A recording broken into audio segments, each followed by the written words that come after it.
Hello les scrap addicts, c'est Justine. On se retrouve aujourd'hui pour un mini haul de la boutique Page de Scrap qui se situe sur Saint-Pavas dans la commune, on va dire du coup du Mans, à proximité en tout cas, dans la Sarthe. C'est une boutique que j'ai découvert il y a pas très longtemps et si je me trompe pas dans la programmation de mes vidéos, vous avez dû voir juste avant la visite de la boutique un peu plus détaillée que celle que j'avais faite la dernière fois. Donc pour ceux et celles qui n'habitent pas à proximité ou qui n'ont pas tout simplement la possibilité de se déplacer, Magali propose aussi de la vente par correspondance. Donc vous avez juste à lui faire soit un mail, soit à la contacter par téléphone pour passer vos commandes. Voilà, donc je vous présente aujourd'hui les petits achats que j'ai faits. Alors ça va regrouper finalement deux hauls parce que j'avais fait deux visites coup sur coup, si on peut dire, du coup, à Magali. Elle ne va plus en pouvoir de me voir. Donc, je vous montre tout de suite ce que j'ai acheté. J'ai complété des collections avec, du coup, des pages qui me manquaient, notamment celle de Paper Nova, la Green House. Donc, il me manquait la page 5 et 6, donc ces chaussettes. Donc, voilà la page 6, la page numéro 5 qui est ici. Donc, je suis super contente parce que, du coup, ma collection est maintenant complète. Et j'ai également complété, alors là, bon, complété, quasiment acheté, hein, du coup, la nouvelle collection, parce que je crois que j'avais qu'une seule feuille, du coup, dans cette collection.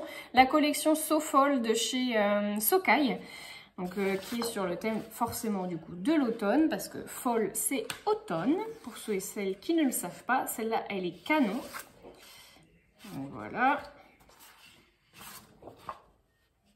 Celle-ci, elle est trop belle aussi. Je crois d'ailleurs que je l'ai acheté plusieurs fois sur une autre boutique. Voilà, celle-ci, la dernière, qui est très chouette aussi. Voilà pour les collections de papier. Ensuite, j'ai acheté des choses chez Comptoir du Scrap. Donc, notamment cette planche de tampons. C'est une des nouveautés du coup de cette saison. Donc je suis super contente parce qu'elle est vraiment très très belle. Alors elle était à 11,90 €, vous voyez les étiquettes dessus. J'ai perdu le ticket de caisse donc je ne pourrai pas vous donner le prix quand c'est pas affiché dessus, forcément. Donc je suis super contente et en fait j'ai écouté les conseils de Magali pour l'embossage à chaud parce que c'est ce que je voudrais faire du coup, de l'embossage à chaud avec ce motif là notamment. Et elle m'a conseillé d'utiliser une poudre à embosser très fine, peut-être plus fine que celle que je peux avoir au jour d'aujourd'hui. Donc la poudre est en fait à un grammage, elle est plus ou moins fine selon les marques. Elle m'a conseillé la E-Zinc qui est plutôt fine et la Nouveau, si je me souviens bien. Magali, si jamais tu passes par là, je te laisse mettre un petit commentaire pour me dire si je me trompe ou pas. Pour pas que je vous dise trop de bêtises. Petit support technique, hein, toujours Magali. Et du coup je vais tester ça. Je vous montrerai ça certainement dans de futures créations à venir. Pour continuer dans les tampons de chez Comptoir du Scrap, j'ai acheté celui-ci donc qui était à 4 €. Donc qui présente des petits, enfin c'est 3 petits tampons du coup sur le thème de la photo et je l'ai tout simplement acheté parce que je voulais beaucoup, enfin j'avais très envie en fait d'avoir celui-ci avec le photo ici pour mettre notamment sur les cartes au niveau de l'emplacement du coup photo qui sera à mettre dessus dans les mini-albums. Voilà. Toujours chez Comptoir du Scrap, oui j'ai ma vague Comptoir du Scrap, donc j'ai acheté une matrice de découpe pour les classeurs, donc les grands anneaux, les mécanismes de classeurs, je vais y arriver. Donc celui-ci il était à 9,90 €. J'en ai acheté un autre dans le même principe, celui-ci il était à 9,90 € également, mais par contre vous en avez deux, donc vous avez un principe comme celui-ci, vous voyez avec le petit décroché. Ici, et on en a un autre du coup qui est plus plein si vous voulez pas avoir du coup les espaces entre les découpes.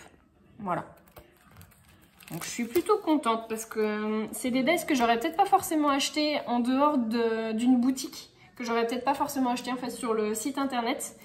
Et en fait quand je les ai vus du coup dans la boutique déjà la semaine dernière, j'avais un peu flashé dessus, donc j'attendais ma paye pour être très honnête pour pouvoir les acheter. Et ensuite, j'ai craqué pour une nouveauté de chez Shoe & Flower. Alors, comme vous avez pu voir sur la vidéo, la collection, elle est très diversifiée. Elle compte une quantité de références assez impressionnante. Et moi, j'ai pris donc cette fleur-là. Donc c'est un gros groupement de fleurs, ça me fait, je pense que c'est ça, mais ça me fait beaucoup penser à la fleur d'hortensia que j'adore, je trouve ça magnifique. Vous savez, les grosses grappes de fleurs roses et bleues, donc qu'on trouve essentiellement du coup du côté de la Bretagne, en tout cas qui est originaire de la Bretagne, si je dis pas de bêtises. Si jamais il y a des fleuristes ou des mains vertes qui passent par là, n'hésitez pas à me corriger. Et celui-ci, il était à 8,95 €, voilà. Donc de la nouvelle collection de chez Shoe & Flower. Voilà, bah écoutez les amis, je vous ai tout montré. Vous voyez, c'était pas un haul très très long, en tout cas très vaste au niveau des achats. Mais je suis très contente d'avoir cette petite boutique. Petite, c'est un petit mot, enfin c'est un grand mot. Cette boutique à côté de chez moi parce que du coup ça me permet d'acheter des petites choses éparpillées un peu dans toutes les marques donc, et de compléter les collections de papier que j'ai pas forcément l'occasion de compléter sur les autres boutiques, notamment en ligne. Voilà, bah écoutez, je vous fais de gros bisous à tous et je vous dis à très bientôt pour de nouveaux tutos.